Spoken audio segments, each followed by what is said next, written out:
The next anti-pattern is no well-defined API. As you probably remember, API is the door to the service.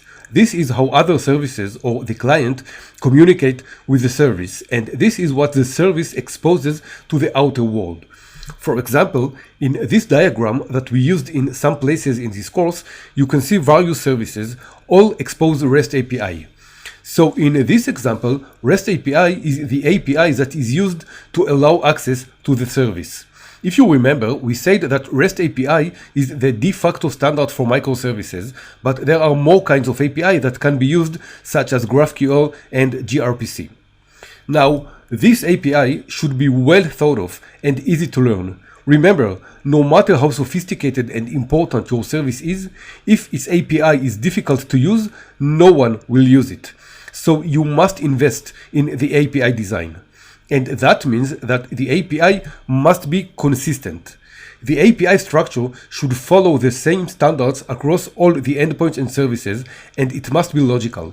This consistency leads to predictability. The developer could guess how new API will look like based on the existing one, and it will make her life much easier. The API must be versioned. You must support multiple versions of the API.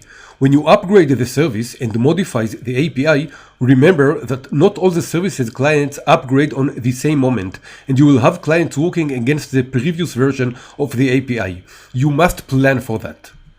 The API must be platform agnostic.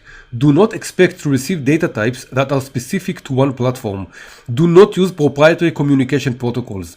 Use only serializable types.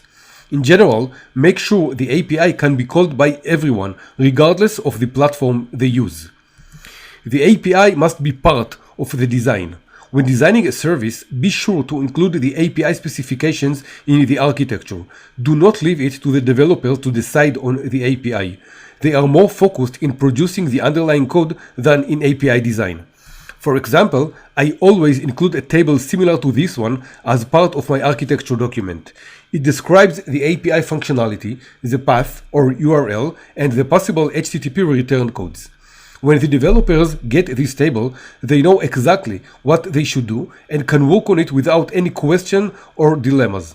So I would highly recommend you do the same and include such a table in your design. It will make your and the developers' life much easier.